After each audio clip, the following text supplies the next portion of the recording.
नमस्कार दोस्तों, आप सभी का हार्दिक स्वागत करता हूं अपने चैनल MK कस्वाल में। दोस्तों, चैनल पर प्रथम बार विजिट कर रहे हैं तो चैनल को सब्सक्राइब करें, घंटी के निशान को दबाएं और ऑल पर सेलेक्ट करें ताकि जब भी मैं वीडियो डालूं तो आपको सबसे पहले नोटिफिकेशन प्राप्त हो सके। दोस्तों, हम मनोविज्ञान विषय का अध्ययन कर रहे थे। मनोविज्ञान विषय में हमने अधिगम के सिद्धांत पढ़ रहे थे। अधिगम के सिद्धांत में हमने पिछली वीडियो में 3 सिद्धांत पढ़ लिए थे। दोस्तों, यदि आगे पढ़ना है तो सबसे पहले जो पिछला है उसी विषय वस्तु को जानना बहुत ज़रूरी है। अगर आप प्रथम बार विजिट कर रहे हैं तो आप सबसे पहले जो पिछला वीडियो है अधिगम का सिद्धांत, जो 3 सिद्धांत पढ़ाए थे, उस वीडियो को देखें और इसके बाद इसको देखें तो आपको बहुत बेहतर ढंग से समझ में आएगा। दोस्तों, हमने 3 सिद्धांत पढ़ लिए थे। एक बार मोटा मोटा तीनों सिद्धांतों को देख लेते हैं। सबसे पहला पढ़ा था हमने अनुकूलित अनुक्रिया सिद्धांत, पावलोव के द्वारा दिया। 1904 में नोबेल पुरस्कार से सम्मानित किया गया था उनको। उन्होंने कुत्ते पर प्रयोग किया था। दूसरा हमने भूल सुधार सिद्धांत या उद्दीपक संयोजन सिद्धांत थार्नडाइक द्वारा दिया गया था। 1913 में उन्होंने भूखी बिल्ली पर प्रयोग किया था। उन्होंने कहा था कि किसी कार्य को कराने के लिए उसके सामने उद्दीपक रखो तो उद्दीपक को देकर वो क्रिया करेगा। मोटे मोटे तौर पर थार्नडाइक जी ने 3 मुख्य नियम बताए थे: तत्परता का नियम, अभ्यास का नियम और प्रभाव का नियम। 5 गौण नियम बताए थे। 5 गौण नियम में दोस्तों, जो 5 गौण नियम थार्नडाइक ने बताए थे उनमें से पहला नियम था दोस्तों बहुप्रतिक्रिया का नियम। दूसरा था मानसिक विन्यास का नियम, आंशिक का नियम तीसरा, आत्मीकरण का चौथा और सहचर्य परिवर्तन का नियम 5वां नियम बताया था। और थार्नडाइक का जो नियम है वो मंदबुद्धि बालकों को सिखाने में बहुत ही अधिक कारगर सिद्ध होता है। और तीसरा पढ़ा था क्रिया प्रसूत सिद्धांत, जो BF स्किनर के द्वारा दिया था। वो 1938 में दिया था। उसको सक्रिय अनुबंधन भी कहा जाता है।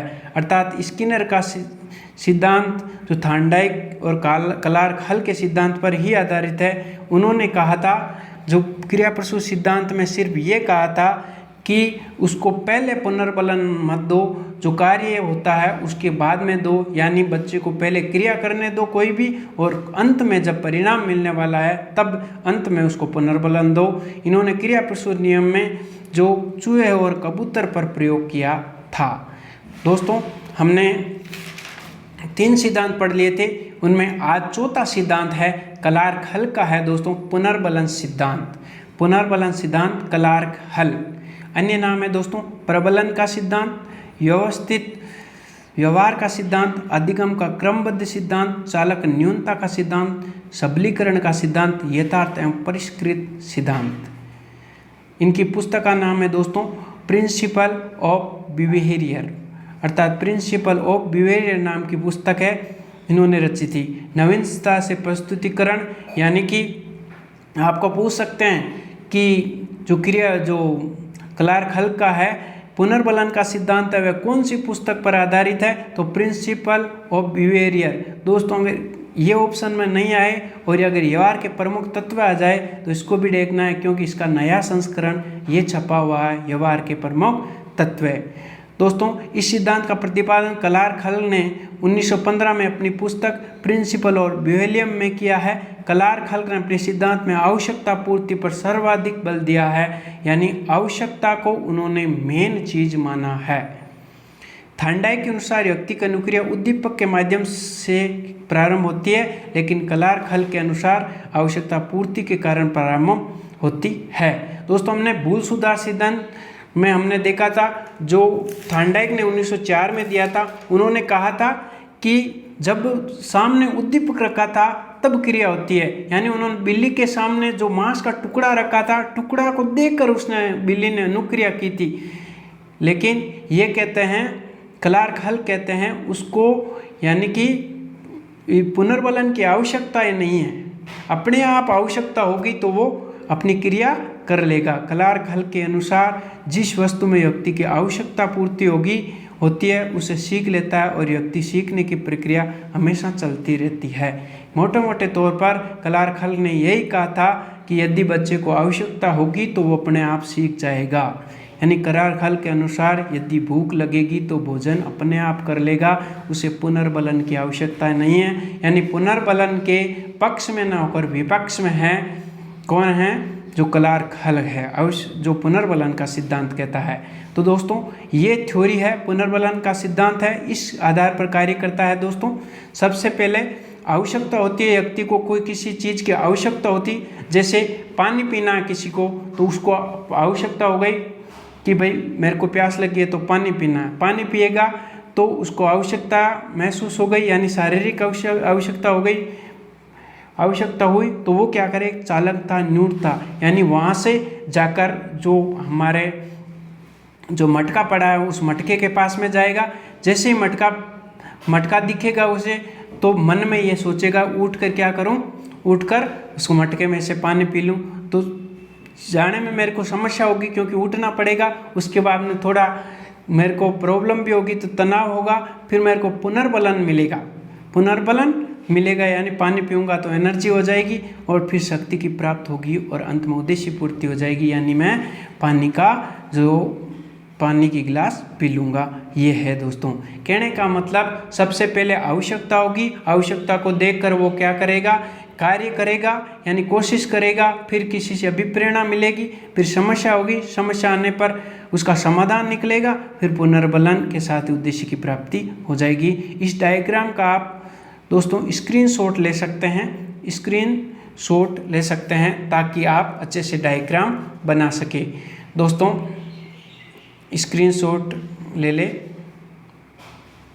मैं आशा करता हूँ आपने स्क्रीनशॉट ले लिया होगा। दोस्तों आगे बढ़ते हैं। कलार खल ने अपने सिद्धांत का नवीनतम रूपांतरण 1951 में अपनी पुस्तक व्यवहार के प्रमुख तत्व में किया।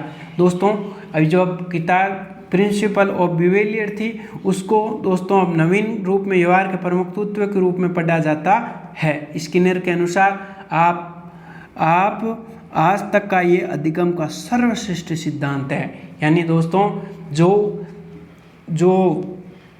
जो क्रिया प्रसूत का सिद्धांत दिया था, किसने दिया था, B.F. स्किनर। इन्होंने ये कहा था कि आज तक का जो भी सिद्धांत हुए उनमें सबसे बेस्ट सिद्धांत है वो है पुनर्बलन का सिद्धांत, यानी कलार का हल का सिद्धांत सर्वश्रेष्ठ है।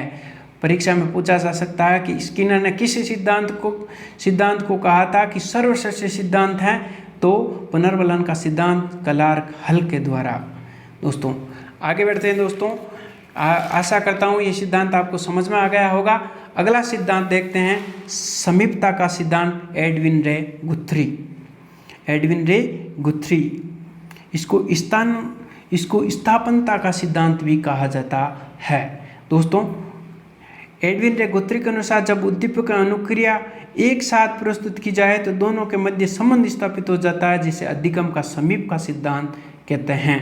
यानी एडविन रे गुथ्री कह रहे हैं कि यदि उद्दीपक और अनुक्रिया एक साथ करवाई जा रही है तो दोनों के बीच संबंध स्थापित हो जाता है, वही समीप का सिद्धांत है। गुथ्री के अनुसार उद्दीपक एवं अनुक्रिया मध्य समीपता एवं संबंध स्थापित होने के बाद पुनर्बलन की आवश्यकता ही नहीं होती। कहने का मतलब ये कहता है पुनर्बलन की व्यक्ति को आवश्यकता ही नहीं होती है, क्रिया और उद्दीपक दोनों को एक साथ चलाइए तो उन दोनों में संबंध स्थापित हो जाएगा और व्यक्ति अपने आप सीख लेगा। दोस्तों देखते हैं, गुथ्री के अनुसार उद्दीपक अनुक्रिया के मध्य समीपता के संबंध में अधिक प्रभावी हो जाता है। यानी दोनों चीज़ें एक साथ कराओगे तो वो आपसी में क्या करेगा, संबंध समाप्त समीपता बैठा लेगा। देखिए गर्म लोहे की छड़, हाथ, जैसे ही गर्म लोहे की छड़ होती है हमारा हाथ का स्पर्श होता है, जड़ से अपने हाथ को क्या करते हैं, वहाँ से हटा लेते हैं, तो अपन को क्या हो गया, अनुभव हो गया। अब देखा हमने कि गर्म पानी की बाल्टी होती है तो भी हम हाथ का दूर रखना, जब कोई गर्म वस्तु दिखती है तो अपने हाथ को दूर खींच लेते हैं, क्योंकि हमने सीख लिया था कि ये गर्म होती है, तब हाथ लगाते हैं, तब क्या करती है, जलती है। एडविन रे गुथ्री के अनुसार जब कोई बालक अपनी गलती दूर करने के लिए बार बार पुनर्बलन दिया जाए तो सुधार न हो, लेकिन शिक्षक समीप बैठकर कार्य करवाए तो गलतियों में सुधार हो सकता है। कहता है कि यदि बच्चा कोई गलती कर रहा है तो आप बार बार बोल रहे हो अगर वो बार बार में भी सुधार नहीं कर रहा है तो शिक्षक को उसके पास में बैठकर कार्य करवाना चाहिए, यानी निर्देशन में कार्य करोगे तो हमेशा ही वो सुधार कर लेगा। आगे बढ़ते हैं। एक बच्चा माँ के जो एक माँ है वो चूल्हे पर क्या कर रही है, रोटियां बना रही है आंगन, और बच्चा आंगन में खेल रहा है। वह घुटने के बल चलते हुए आग के पास जाता है, यानी चूल्हे पर कार्य कर रही है तो आग के पास जाता है। माँ के डांटने या रोकने पर भी पुनः वह अग्नि की तरफ जाता है। यानी कहने का मतलब एक माँ है वो रोटियां बना रही है, बच्चा आंगन में खेल रहा है, लेकिन जब बच्चा वो चूल्हे के पास जाता है तो माँ उसको डांटती है, मना करती है, लेकिन फिर भी वह चूल्हे के पास जाता है। लेकिन जैसे ही वो चूल्हे के पास जाता है और वो आग में लग जाता है, यानी उसका हाथ चूल्हे में लगता है और वो जलता है, तो उसने अनुबंधन बैठा लिया कि चूल्हे में क्या है, आग है। लेकिन बाद में यदि माँ है, अगर माँ उसे बार बार बुलाती है फिर भी वह चूल्हे के पास नहीं आता है, लेकिन वो सीख गया है कि जब जब चूल्हे के पास जाऊंगा तब जब जलेगी, यानी कि हाथ जल जाएगा। दोस्तों आई होप, आशा करता हूँ कि आपको समझ में आए होंगे दोनों सिद्धांत, यानी व्यवहारवादियों के सिद्धांत 5 प्रकार के हुए, ये समाप्त हुए। अगले वीडियो में हम क्षेत्रवादियों के अनुसार सिद्धांत पढ़ेंगे।